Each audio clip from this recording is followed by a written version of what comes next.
China, larawan ng isang bansang malakas hindi lamang sa larangang pang-ekonomiya, kundi pati na rin sa puwersa militar. Ngunit sa kabila ng pagiging pangatlo nito sa buong mundo pagdating sa bansang may pinakamalawak na area, tila ba ay hindi pa ito nakukontento sa lawak ng lugar na kanyang nasasakupan at gusto pang lalong palawigin ang kanyang teritoryo sa puntong marami ng umaalmang mga bansa dahil maging ang kanilang mga bakuran ay gusto na ring angkinin ng China na lalong tumindi nang nilabas nito ang pinakabago nilang mapa. Ito ang naging dahilan ng samot-saring territorial disputes na kinasangkutan ng mas maliliit na kapitbahay ng China katulad ng Pilipinas na alam nilang kaya nilang brasuhin dahil kulang ang kakayahang pumalag sa kanilang malakas na militar. Kaya sa videong ito ay ating talakayin kung bakit maraming galit sa bagong mapa ng China at ano ang rason kung bakit nila gustong angkinin ang karagatan at mga lupaing na sasakop na ng ibang bansa. Mr. Goodbye! Noong August 28, 2023, nagpalabas ang gobyerno ng China ng isang bagong mapa kung saan makikita ang lahat ng kanilang agresibong pang-aangkin sa iba't ibang teritoryo, mapalupa man o kahit pa sa gitna ng karagatan.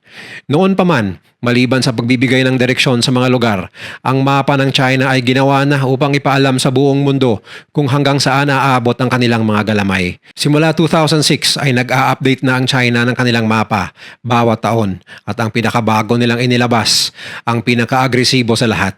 Dahil dito, hindi nakapagtataka kung bakit maiinis na lamang ang mga bansang maaapektuhan ng pang-aangkin ng mga Chinese. Kabilang rito ang India, Japan, Malaysia, Vietnam, Taiwan at syempre ang Pilipinas sa mga bansang umaalma laban sa China.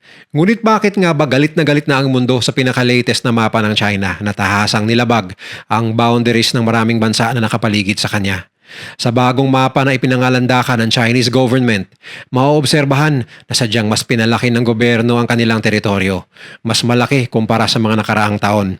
Mula sa kanluran hanggang sa silangan, pati na rin sa ibayong Pacific Ocean, tila mas lalong lumalawak ang hawak ng China, isang nakababahalang tanawin na kinukundina ng mga karatig bansa, lalo na ng Amerika. Hindi nalingid sa kaalaman na nakararami na may ambisyon si President Xi Jinping na itulak ang China sa tuktok at gawing isang global superpower. Kaya't ating titignan ang bagong mapa na ito ng China at isa-isa nating suriin kung ano-ano ang ibig sabihin ng mga pagbabago rito. Sa pagkakataong ito, hindi lang papel o representasyon ng mapa para sa China. Ito ay isang malakas na armas upang ipakita ang kanilang tunay na kapangyarihan.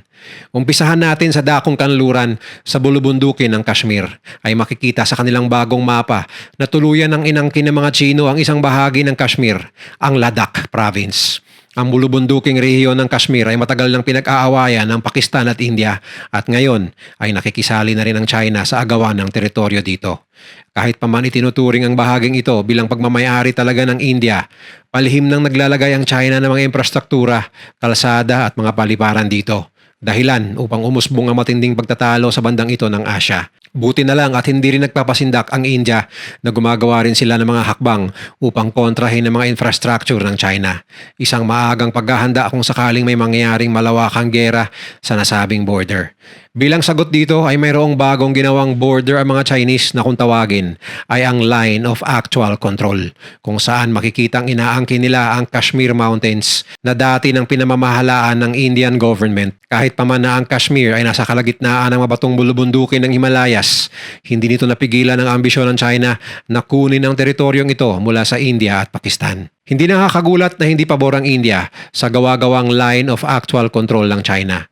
At dahil mayroon ng tensyon sa pagitan ng dalawang bansa, hindi na mapipigilan ang engkwentro sa pagitan ng mga tropa ng Indian Military at People's Liberation Army ng China sa naturang border. Halos araw-araw, nagpapang-abot ang mga sundalo ng dalawang superpower na bansa sa mga lugar na ito.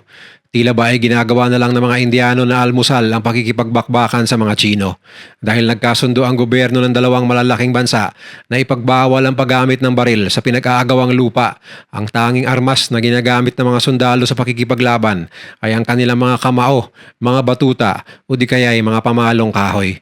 Kapag nagpapang-abot ang dalawang kampo, sa unang tingin ay para lamang itong isang eksena mula sa historical war movies kagaya ng Troy at Braveheart. Sa katunayan, noong 2012 2020, sa kasagsagan ng pandemya, nagkaroon ng mainit na engkwentro ang mga militar ng China at India na naging dahilan ng napakamadugong bakbakan sa Ladakh.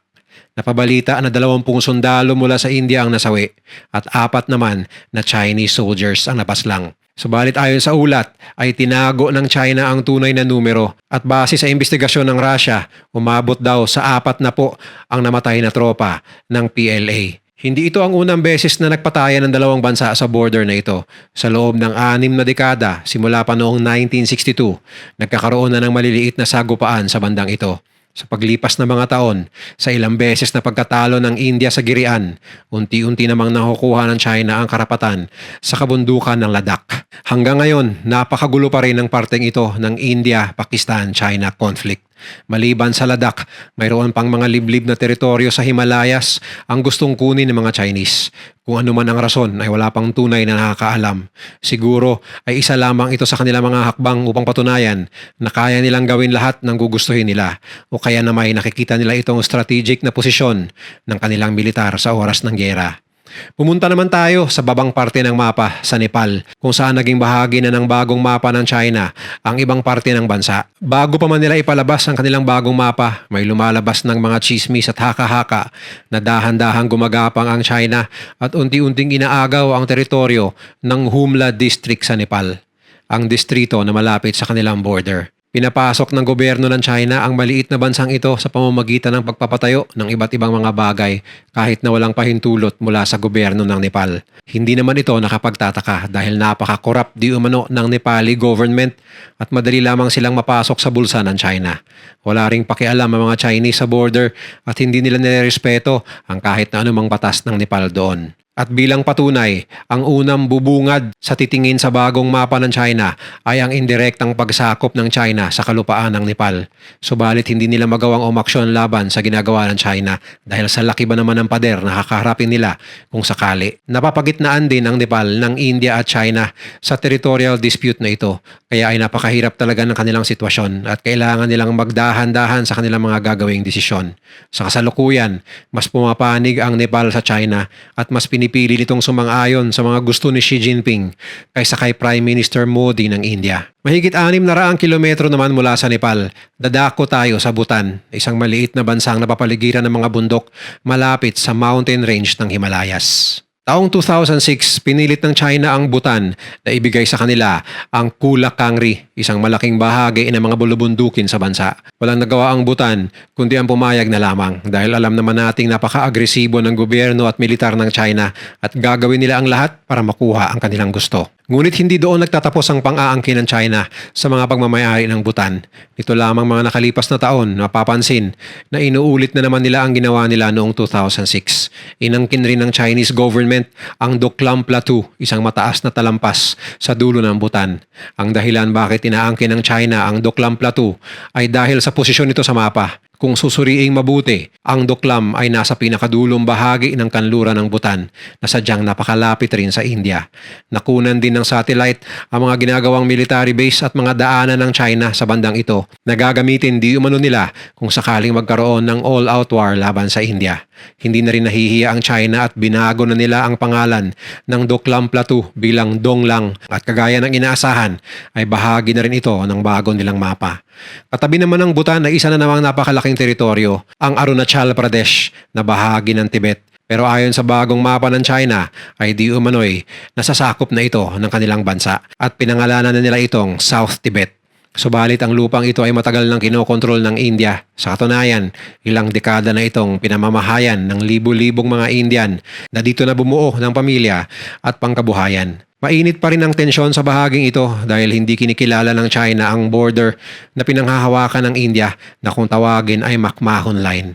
Ang border na napagkasunduan noon ng India, Great Britain at ng Tibet noong 1913. Subalit tila walang pakialam ang China sa naturang linya dahil para sa kanila, hindi lehitimo ang McMahon Line. Ayon pa sa Chinese government, kinukuha lamang daw talaga nila kung ano ang nararapat na sa kanila na siyang nakasaad sa mga libro ng kasaysayan sa nakalipas na 500 taon, simula pa noong Qing Dynasty. Sa bagong mapa ng China, mapapansin na walang pakundangan nilang inaangkin ang Tibet. At para ipakita ang kanilang tapang sa bagong bersyon ng mapa ng teritoryo ng kanilang bansa, binago ng China ang mga pangalan ng lugar sa rehiyong ito. Kahit ang mga kilalang bundok, ilog at mga syudad ng Tibet ay Chinese na ang mga pagkakakilanlan. Kahit ang mga pinakaliblib na parte ng Tibet ay hindi pinalalagpas ng China. Ang problema lang ng China ay ang pag-alma ng India sa pinapalabas nilang mapa. Bilang tugon, naglaan si Prime Minister Narendra Modi ng kalahating bilyong dolyar upang gumawa ng mga kalsada at mag-develop ng mga bagong baryo upang iparamdam ang kanilang karapatan sa naturang lugar. Sa malayong parte ng northeastern na border ng China at Russia, makikita sa mapa ng mga Chinese na inaangkin na rin nila ang buong isla ng Bolshoi o Surisky, kahit paman pagmamayari pa ito ng Russia. Mahigpit man na magkakampi si Xi Jinping at Vladimir Putin, hindi pa rin ligtas ang Russia sa bagong mapa ng China. Bagamat para lamang itong pagbawi sa nooy pagsakop ng Soviet Union sa mga teritoryo ng China kagaya ng Manchuria, hindi pa rin maintindihan ng nakararami bakit inaagaw ng China ang Bolshoi. Ito nga ba ay pagkakamali lamang sa display ng kanilang bagong mapa o ito kaya ay isang aksyon upang asarin ng Russia kahit paman ito ay isa sa kanilang mga pinakamalalakas na kaalyado?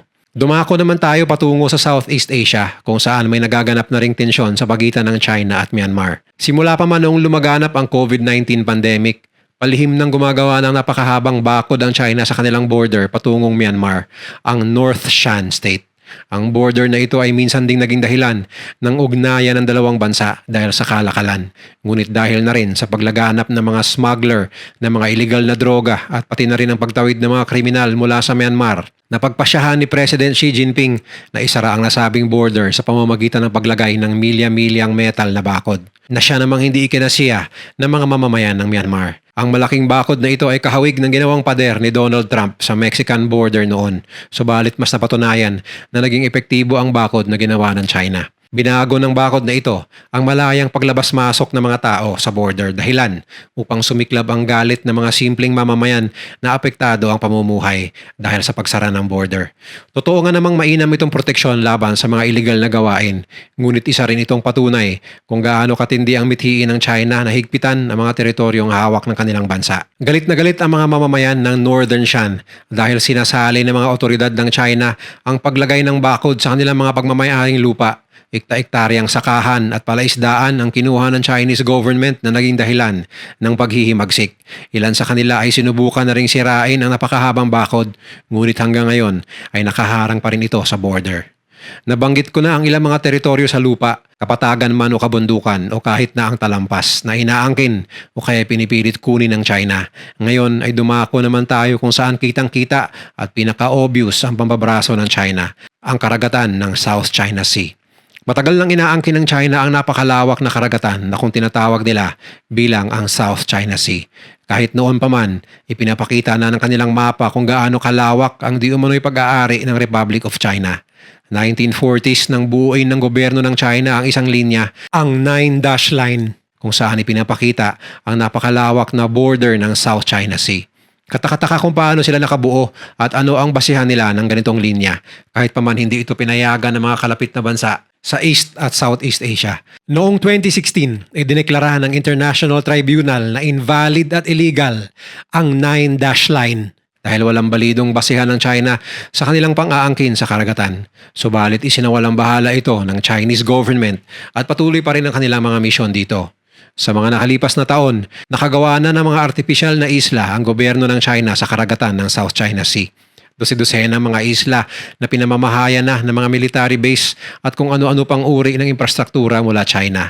Maliban sa masaganang marine life at potensyal ng fossil fuel, importante ito para sa China dahil sa kanilang layunin na dominahin ang Pacific Ocean.